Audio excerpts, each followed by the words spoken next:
Assalamualaikum warahmatullahi wabarakatuh. Perkenalkan nama saya Galis Ramadan. Di sini saya akan menjelaskan salah satu instrumen yang bisa digunakan untuk analisis di kimia, baik itu analisis kuantitatif maupun kualitatif, yaitu spektrofotometri UV.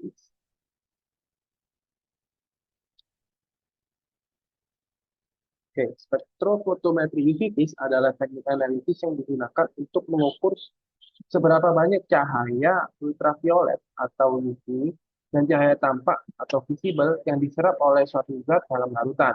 Nah, tujuan analisis ini adalah untuk mengetahui konsentrasi dan karakteristik suatu zat berdasarkan kemampuannya menyerap cahaya pada panjang gelombang tertentu dalam wilayah ultraviolet, yaitu 200 sampai 400 nanometer, dan cahaya tampak pada 400 sampai 800 nanometer. Nah, teknik ini biasanya digunakan untuk analisis kuantitatif, yaitu untuk menentukan konsentrasi suatu zat yang berdasarkan hukum Berlambert, atau juga bisa digunakan untuk analisis kualitatif, di mana em, bisa digunakan untuk identifikasi senyawa berdasarkan panjang gelombang serapan maksimumnya. Oke, kemudian ini merupakan spektrum elektromagnetik UV, di mana di situ ada cahaya UV yang berada pada panjang gelombang 200 sampai 400 nanometer. Nah, daerah UV ini dibagi menjadi tiga daerah. Pertama ada UVC, yaitu pada panjang gelombang 200 sampai 280 nanometer. Kemudian ada UVB pada panjang gelombang 280 sampai 320 nanometer. Kemudian UVA pada panjang gelombang 320 sampai 400 nanometer.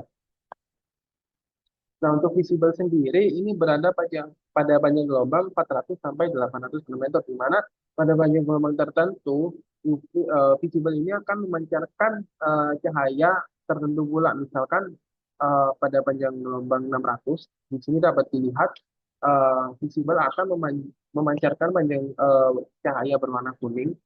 Kemudian pada daerah 700, visible ini akan memancarkan cahaya berwarna merah dan seterusnya. Kemudian ada transisi elektronik. Nah, transisi elektronik ini merupakan perpindahan elektron dalam suatu molekul dari tingkat energi dasar atau keadaan dasar ke tingkat energi yang lebih tinggi, atau biasanya kita sebut tereksitasi.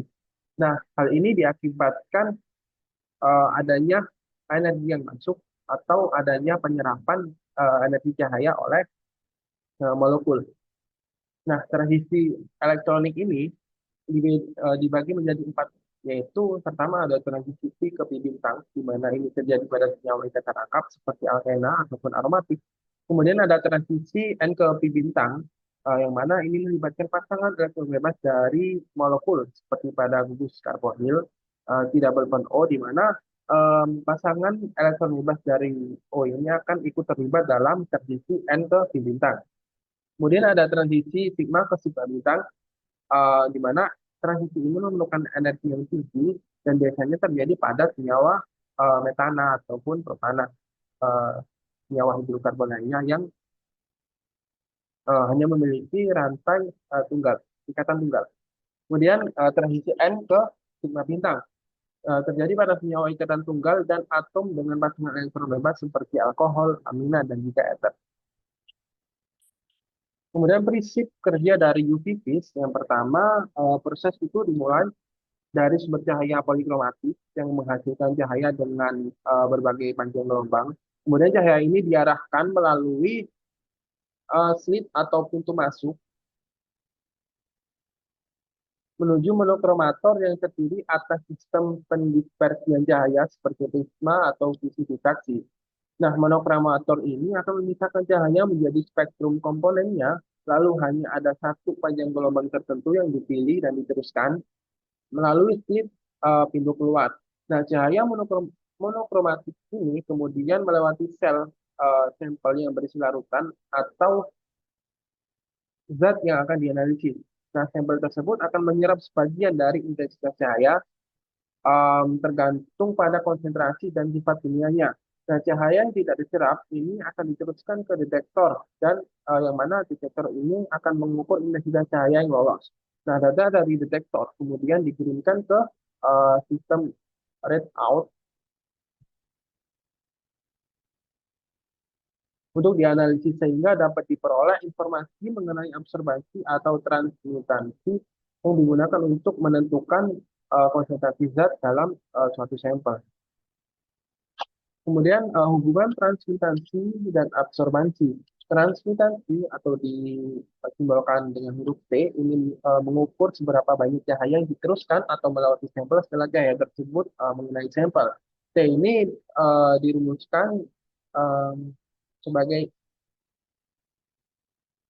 IT per I0, di mana T ada transmitansi, IT adalah intensitas cahaya yang diteruskan melalui sampel, dan I0 adalah intensitas cahaya yang datang ke sampel.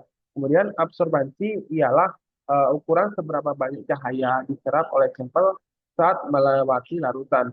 Absorbansi dirumuskan absorbansi sama dengan min log T atau min log IT per I0.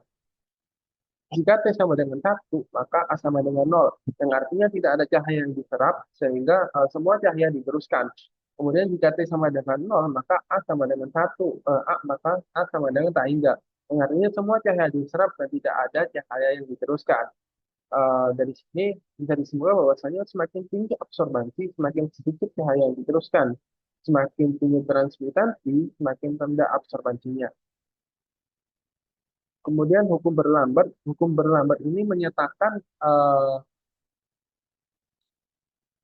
A sama dengan epsilon dikali C dikalikan dengan L, di mana A adalah absorbansi, E adalah koefisien absorpsi molar, C adalah konsentrasi larutan, L adalah panjang jalur cahaya. Jika dilihat dari persamaannya, eh, absorbansi ini berbanding lurus dengan C, yang artinya semakin besar absorbansi, maka konsentrasinya juga akan semakin besar. Kemudian komponen utama dari bisnis yang pertama ada sumber cahaya, di mana untuk daerah ultraviolet 200 sampai 400 nanometer ini digunakan lampu deuterium. Kemudian lampu tungsten halogen ini untuk cahaya visible pada panjang gelombang 400 sampai 800 nanometer. Kemudian yang kedua ada monokromator, di mana monokromator ini berfungsi untuk memilih dan memisahkan satu panjang gelombang tertentu dari cahaya polikromatik, cahaya dengan banyak atau cahaya dengan banyak panjang gelombang yang dipancarkan oleh sumber cahaya. Tujuan utama dari monokromator adalah agar hanya ada satu panjang gelombang yang spesifik yang diarahkan ke sampel sehingga penyerapan cahaya oleh senyawa dapat diukur secara selektif dan akurat. Nah, monokromator ini terdiri atas beberapa bagian. Yang pertama yaitu celah masuk, yang mana celah masuk ini berfungsi untuk membatasi dan membentuk berkas cahaya agar fokus dan terarah ketika memasuki sistem optik monokromator. Kemudian yang kedua ada elemen dispersi. Nah, komponen ini merupakan komponen inti dari monokromator, memiliki fungsi untuk memecah cahaya polikromatik menjadi spektrum panjang gelombang yang berbeda. Ada dua jenis elemen dispersi yang umum digunakan. Yang pertama yaitu prisma, di mana prisma ini bekerja berdasarkan prinsip pembiasan cahaya. Eh, Kemudian cahaya akan dibiaskan dengan sudut berbeda tergantung panjang gelombangnya. Kemudian yang kedua ada sisi distraksi, bekerja berdasarkan prinsip distraksi dan interferensi cahaya yang lebih umum digunakan karena memberikan resolusi lebih tinggi dan pemisahan panjang gelombang yang baik. Kemudian ada cermin atau lensa kolimator, yang mana lensa kolimator ini digunakan untuk mengarahkan dan memfokuskan cahaya menuju elemen dispersi dan selanjutnya ke arah jalan keluar.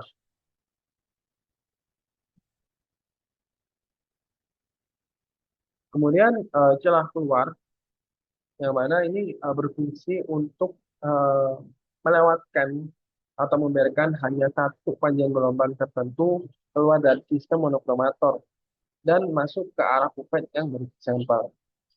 Kemudian ada kuvet.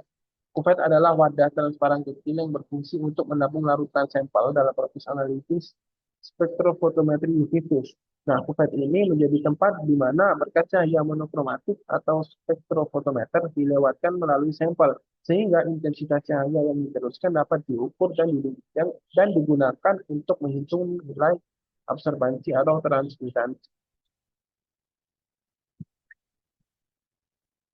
Yang keempat ada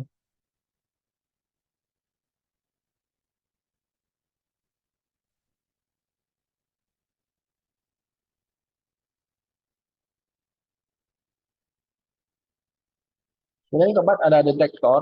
Detektor merupakan salah satu komponen utama dalam sistem spektrofotometer UV-Vis, yang mana memiliki fungsi untuk mendeteksi intensitas cahaya yang telah melewati sampel. Nah, cahaya yang ditransmisikan ini kemudian diubah menjadi sinyal listrik yang selanjutnya akan diproses menjadi data kuantitatif seperti absorbansi atau transmitansi.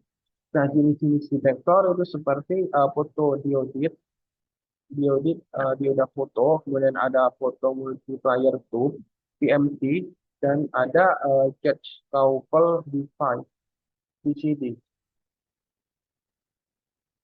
Nah, kemudian aplikasi UV ini yang pertama bisa digunakan dalam bidang farmasi untuk uji kemurnian atau identifikasi obat, di mana UV ini digunakan untuk memverifikasi kemurnian senyawa farmasi dan mengidentifikasi obat berdasarkan spektrum serapan. Kemudian dalam biologi atau biokimia, pengukuran bisa digunakan untuk pengukuran konsentrasi protein dan asam nukleat, di mana protein dapat dianalisis melalui observasi pada banyak gelombang 280 nanometer, sementara DNA dan RNA dapat diukur pada banyak gelombang 250 nanometer.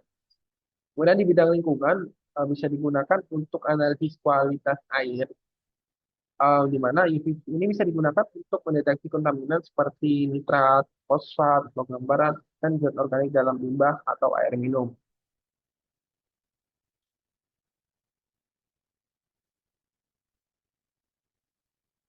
Sekian, terima kasih. Wassalamualaikum warahmatullahi wabarakatuh.